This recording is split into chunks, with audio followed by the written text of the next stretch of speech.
Tranquilo aí? Vamos para frente. Exercício 2 eu deixo para vocês fazerem depois aí, tá? Agora perguntou o valor de S. Aqui está a resolução. Bom, vamos ver aqui as aplicações. Primeiro, né? Equipamentos eletroeletrônicos. Então aqui a gente tem transformadores de pequeno porte, né? Responsáveis por fornecer o nível adequado de tensão para cada circuito eletroeletrônico. Então, se você tem televisão, geladeira, carregador de celular, carregador de notebook, ventilador até que não, né? Mas se você tem lá equipamentos eletroeletrônicos no geral, sempre você vai encontrar lá dentro um transformador. A gente tem o CEP, né, o sistema elétrico de potência, então tem a usina hidrelétrica, onde é gerada uma tensão, né, geralmente é 4.000 e poucos volts, né, nos terminais de gerador. Esse transformador aqui eleva a tensão na transmissão aqui em níveis muito altos, né, que podem chegar aí até 500.000 volts. A gente tem uma subestação aqui, a subestação que reduz um pouco essa tensão que vem da transmissão, tá? Então, é esse pedaço aqui, que vai da subestação transmissora até a subestação distribuidora. Ela tem um nível de tensão ainda alto, porém menor do que a transmissão inicial. E depois da subestação distribuidora, a gente tem a média tensão, tá? Que para nós aqui é os 13.800 volts. Tá? Então, aqueles 13.8 kV chegam em um transformador de distribuição, tá vendo? Olha, e vai aqui para a fábrica, para casa, para residência, o que seja. Então, geralmente, toda vez que eu vou mudar de estágio, né, seja de transmissão para distribuição, que seja, sempre tem um transformador no meio do caminho, para adequar os níveis de tensão. Aqui tem um diagrama unifilar, tá? De um sistema, né, de um sistema elétrico de potência. Então, inicialmente, aqui na parte de cima, eu tenho a simbologia de 2 geradores, tá vendo? Eu tenho aqui os transformadores elevadores de tensão. Essas chaves aqui, né, as chaves seccionadoras aqui, né, comutam nas barras. Eu tenho a linha de transmissão aqui de alta tensão. Tem outra barra. Tenho aqui transformadores abaixadores de tensão. Tenho aqui as barras de média tensão. Aqui já é 13.8, convencionalmente falando. Tenho consumidores aqui em média tensão. Esses consumidores em média tensão poderia ser o Senai, por exemplo, que tem um transformador próprio alimentado por 13.8 kV. Tenho aqui também, né, as barras aqui, olha, de média tensão. E aqui já tenho transformadores de distribuição. Aqui pode ser transformador de poste, de uma cabine, né, ou de alguma subestação aí que seja particular. Tá? Então daqui para baixo são os consumidores de baixa tensão. Então aqui entra o convencional 220, 127. Perceba que para todo ponto aqui existem 3 risquinhos, né? Esses 3 risquinhos aqui indicam as 3 fases, tá bom? Indica que esse sistema aqui é um sistema trifásico. Ô, William. Oi? Só tirando uma dúvida rapidinho aqui. Uhum. Eu estou observando a simbologia de transformador, são as mesmas, independente da função do transformador, né? Se ele é abaixador, se ele é elevador. Isso. Geralmente o que muda na simbologia é a configuração, tá? Se é estrela triângulo, se é triângulo triângulo, se é estrela estrela, isso tem que estar especificado lá. Mas não, tô falando no caso desse aí, como não está especificado nada, a simbologia... não, nesse exemplo aqui, está só escrito do lado o que está sendo a função desse cara aqui. Tá? Então é uma ilustração sem muitos detalhes.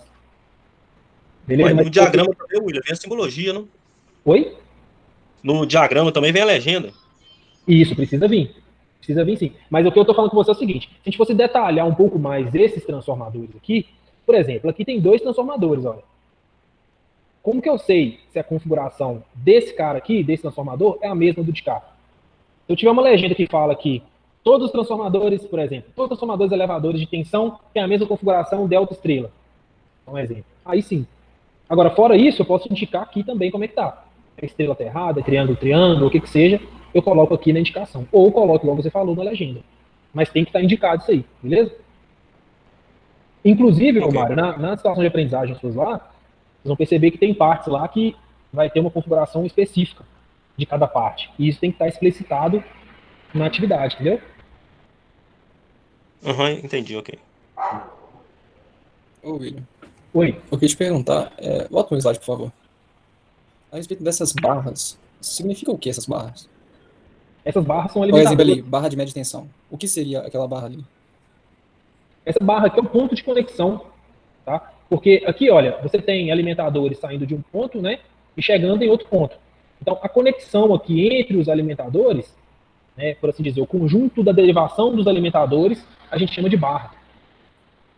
Tá? Então, se eu tenho, por exemplo, aí, no caso aqui, 1, 2, 3, 4, eu tenho 5 alimentadores saindo do mesmo ponto, tá vendo? Olha. Então, o que acontece nesse ponto comum aqui pode refletir em todos os alimentadores, concorda? Sim. Então, esse ponto em comum aqui é chamado de barra. Entendi. As barras, é como se, né, por assim dizer, as barras são os pontos em comum dos alimentadores. Tá? Que são esses caras aqui que estão indo para baixo, alimentando o resto. Não. Beleza. Beleza? Ô, ele deu uma dúvida aqui também. Sim. No desenho, ele perguntando aí. Tá aberto aí. No caso, tá aberto aqui. Se é uma chave, é uma seccionadora, é o quê? No caso, uma seccionadora, tô vendo o desenho. Sim, nesse caso aqui são seccionadores, tá? Em alguns, o que acontece? Em alguns desenhos, de acordo com a legenda, porque depende muito da legenda do desenho, tá? Esses caras aqui também podem ser disjuntores, tá? Desde que você especifique na legenda. Então esse cara aqui também pode ser de proteção.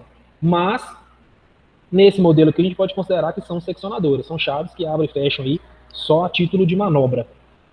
Beleza? Mas se na legenda tiver indicação falando que é disjuntor, a gente precisa considerar essas chaves aqui todas como sendo disjuntores. E se tiver disjuntor e chave, aí quem fez o desenho precisa distinguir as duas. Tá? Então, geralmente, coloca uma indicação lá um pouco diferente de uma da outra, indica, ó, isso aqui é uma chave fusível, isso aqui é uma chave seccionadora, isso aqui é um disjuntor. Aí você consegue identificar. Beleza? Nesse desenho aqui faltou legenda, né? Mas a gente poderia considerar de acordo com a legenda que é disponibilizada. Beleza? Ô, William, é só pra avisar mesmo, o mouse seu não tá aparecendo não, é só porque talvez você tá tentando mostrar alguma coisa aí, né, achando que tá aparecendo. O mouse não tá aparecendo pra vocês aí, não? Pra mim, pelo menos, não. Pra mim também não. Ah, tá.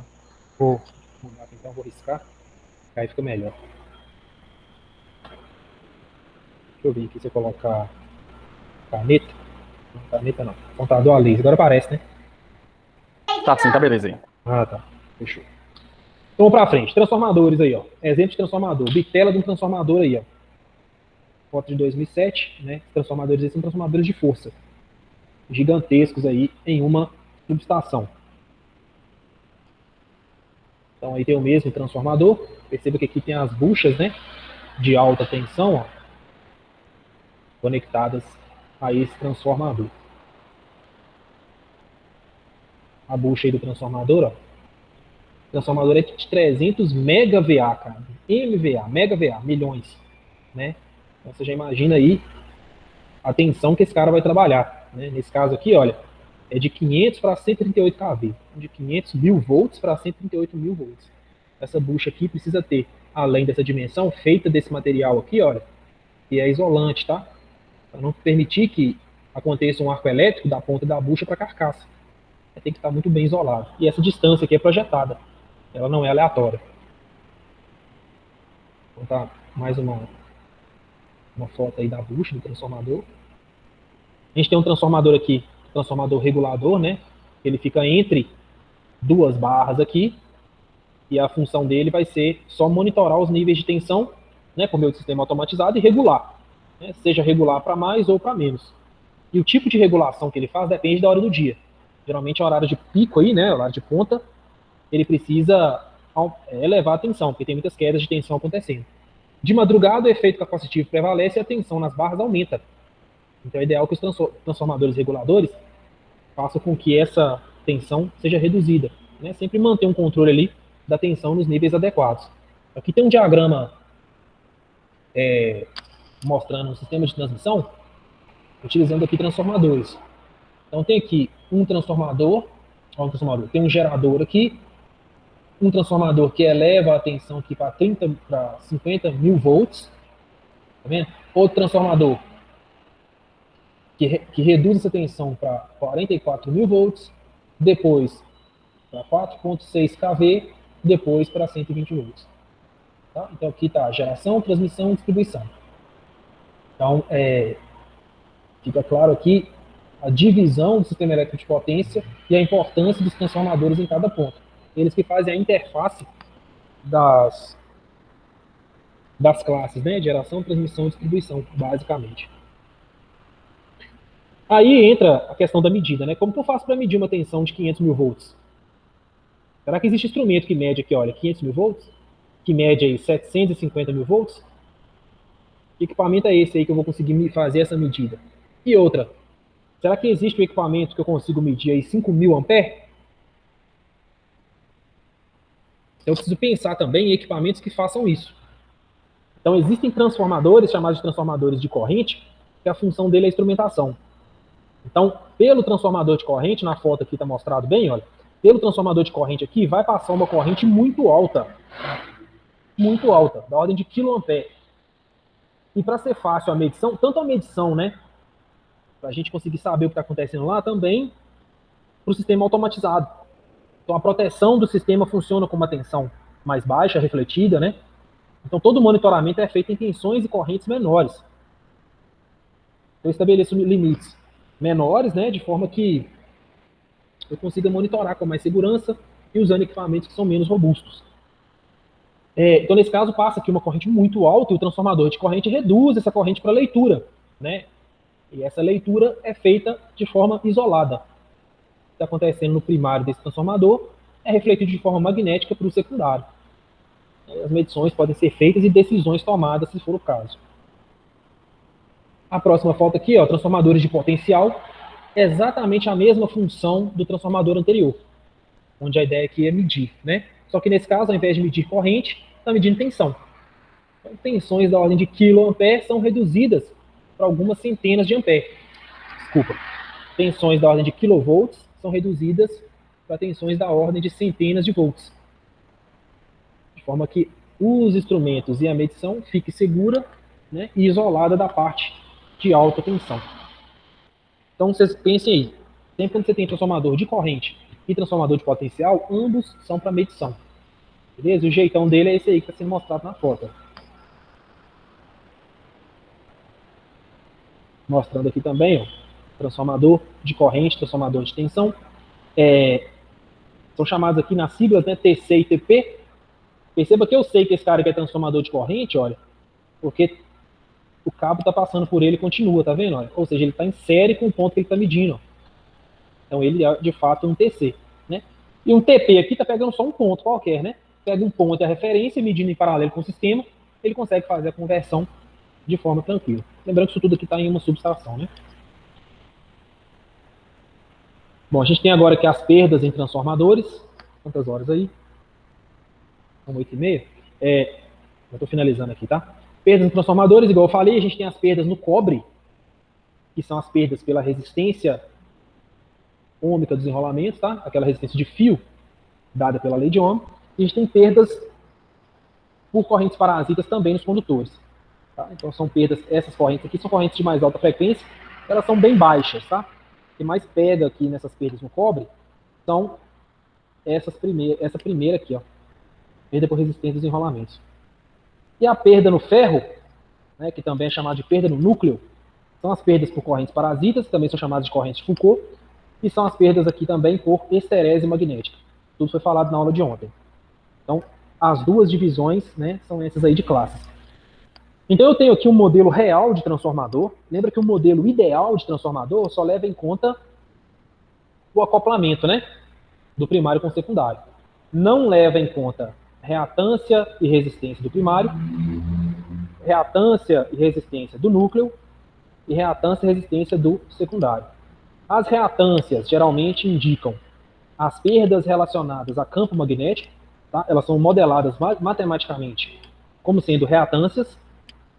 Então aqui entra esterese, aqui entra perdas por dispersão de fluxo, né? Tudo isso entra aqui nessas reatâncias. E aqui eu tenho as resistências. Essas resistências são potência ativa dissipada, né? Então essas resistências aqui, elas indicam sempre aquecimento. Então pode ser aquecimento aqui por resistência do próprio condutor, pode ser aquecimento aqui por correntes parasitas no núcleo. Tá? Então dessa forma elas são modeladas como resistências. Então tudo que está indicando aqui dissipação direta de potência, né, de potência ativa, é representado aqui por resistências. Então esse modelo é o modelo real do transformador. Inclusive era a pesquisa para vocês de ontem, para vocês entregarem. Né? Esse modelo aqui é o modelo real. Além dele, a gente poderia acrescentar aqui a parte do acoplamento magnético do primário com o secundário, né, que é a parte do transformador real. Real não, desculpa, ideal, né? Então, quando eu falo que o transformador é ideal, eu estou desconsiderando todas essas perdas aqui. E considerando só que tudo que está no primário é transmitido para o secundário sem perdas. Né, que foi exatamente a dúvida do Celino alguns minutos atrás aí. Tá? Então, aqui fala sobre reactância de magnetização, né, indicando aqui as perdas, o nome que foi dado no modelamento matemático. XM e RM tem a ver com magnetização, está tratando aqui do núcleo. Tá? R1 e X1 está falando sobre as perdas e desenrolamentos do primário, tanto com relação à reatância quanto à resistência. E R2 e X2 está falando a mesma coisa, só que do secundário. O rendimento dos transformadores, igual a gente viu lá no final de Fundamento de Eletricidade, é tudo que acontece no secundário em relação ao primário. Ou seja, o que está entrando no transformador de potência e o que ele está entregando na saída. Se ele estiver entregando exatamente o mesmo valor, indica que o rendimento dele é 100%. Se ele estiver entregando menos, quer dizer que está acontecendo perdas e o rendimento dele é menor que 100%. Então, quando eu faço essa multiplicação aqui, olha, tensão no secundário vezes a corrente no secundário, isso aqui é a potência de saída. E tudo que está aqui embaixo é a potência de entrada. Como que eu sei? Porque se eu pego a potência de saída, que está nesse primeiro termo aqui, mais as perdas, eu tenho que o transformador está consumindo da rede, não é assim? Então esse PCU aqui é de perdas no cobre, e esse PFE é de perdas no ferro. Tá? Então ele consome o que ele vai transmitir para o secundário, mais perda. Então é natural que eu tenha um transformador que consome uma potência maior do que ele entrega. Tá? Nenhum transformador, nenhum equipamento real tem rendimento de 100%. Então essa equação aqui poderia ser escrita como sendo potência